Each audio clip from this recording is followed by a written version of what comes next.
It's the My Immortal Quarantine reading! Yay! That's right, it's been 39 days since I first thought to myself, hey, it would be a really good idea if I read a chapter a day of the worst fanfiction ever written for 44 days straight.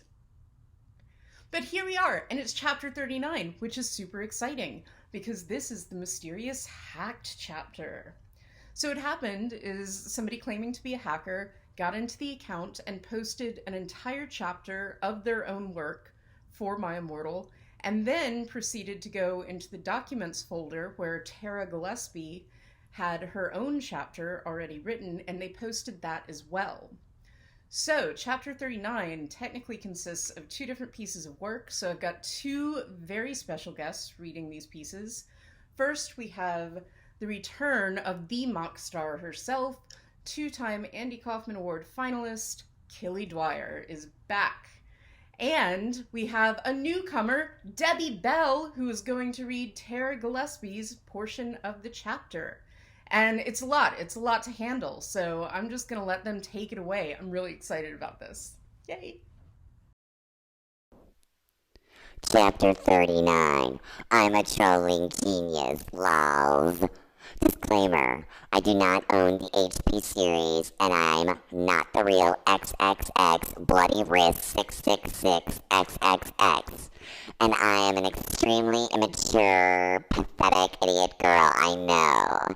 Out of boredom, I cracked this girl's passy for fun. It took me less than 8 minutes to do it, too. And I will probably get in a shitload of trouble, which I probably deserve because I'm being a troll right now.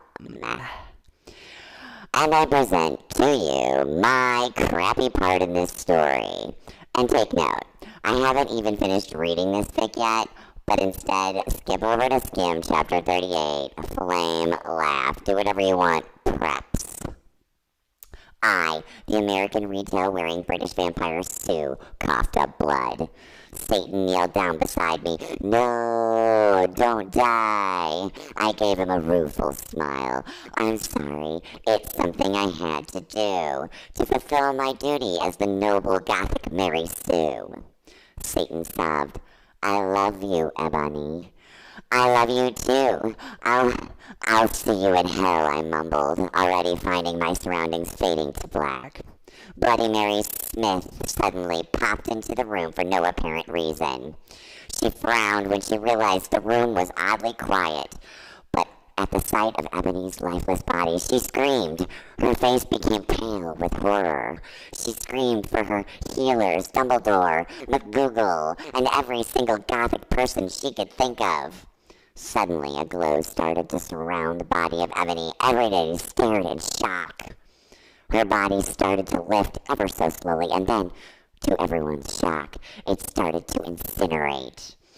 When everyone realized what was happening, they rushed over to try to rescue the body, but it was too late. The Sue became nothing more than a pile of ashes. A loud resounding of everyone bellowing, "No, no, no," filled the room. A flash of white light from ashes then started to bounce around the room. Everyone cowered in fear and were temporarily blinded. When it was over, things changed. All the silly goth clothes dropped from everyone's bodies. And I will refuse to explain how the hell that happened. And in their place, clothes the characters would normally wear in canon appeared on their bodies. When everyone got over the shock of becoming free of the Gothic power, everyone cheered. Everyone started singing, "Ding dong, the Sue is dead." Well, that is, until the HP characters realized that the true implications of becoming more canon-like again. All the characters who were supposed to be dead fell to the floor, their bodies cold and lifeless. Harry and Voldemort started dueling. On the left side of the two, the battle of the light side and the dark side were reaching a climax. And because the replacement author also likes to screw around with canon, Draco and Hermione, how do you say it, babe? I forget. Hermione, thank you. Fled the scene and got married. Meanwhile, down in hell, Ebony shed a single tear because of her current situation, a situation that would live on for all of eternity, or at least until the end of fan fiction time. She lost it all, but she knew she had to remain strong. Nothing would ever break her down. She looked down over her pale body and frowned. "Where are my emo clothes?" she asked herself in confusion, and then it occurred to her. For her shirt, she was wearing a bright pink polo with a little seagull on the right or left, I can't remember side. Below that, she was wearing a denim miniskirt with the destroyed look on it. Paired underneath that skirt were leggings with a little moose at the bottom. And then Ebony realized on her shoulder she was carrying a pretty bag with an eagle on it that said, "Live your life," written all over the bag. Ebony suppressed the urge to scream. Here she was, decked out in the clothes prepped to the extreme, wearing stuff from Abercrombie and Fitch, American Eagle, and Hollister. Panicked, Ebony hastily tried to take off the Hollister polo, but underneath it there was another Hollister polo. Underneath! Ebony frowned and looked down under her shirt. All she saw was a bra underneath, dare I point out. It's from the Aerie line available at American Eagle. Ebony tried to remove the shirt again, but to her frustration, there was yet again another polo to replace it. "This is unlogical and does not make any sense," Ebony bellowed out to the air. She failed to see the irony in her statement. How hypocritical her words were, seeing as she was practically calling the kettle black here. Ebony slit her wrists and mumbled to herself, "Oh my God," and crapped back.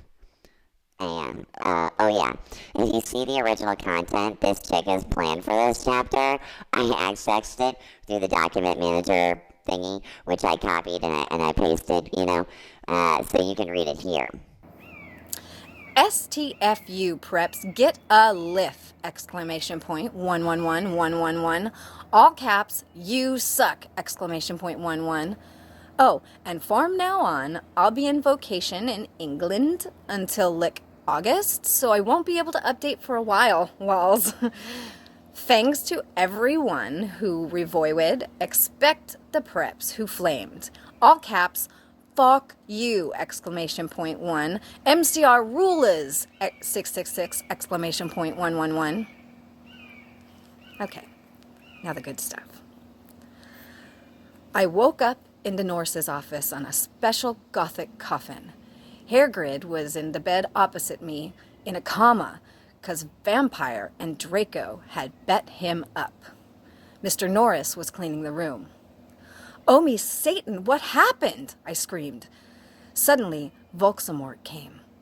He looked less mean than usual. "Get the fuck out, you fucking bastard!" Exclamation point 11. I yielded. "Thou hast not killed Vampire yet!" Exclamation point 11, he said angrily. Suddenly, he started to cry tears with a Z, of blood all selective. "Voldemort? OMFG, what's wrong?" Exclamation point 111, I asked. Suddenly, long ellipsis, Lucian, Professor Sinister, and Sirius came. Bloody Mary and Vampire were with them. Everyone was holding black boxes. Voldemort disappeared. "OMFG, Anobi, you're alive!" Exclamation point 111, screamed Vampire. I hugged him, and Bloody Mary. "What the fuck happened?" I asked them. "Oh my Satan!" Exclamation point 11. "Am I, dead now?" I gasped.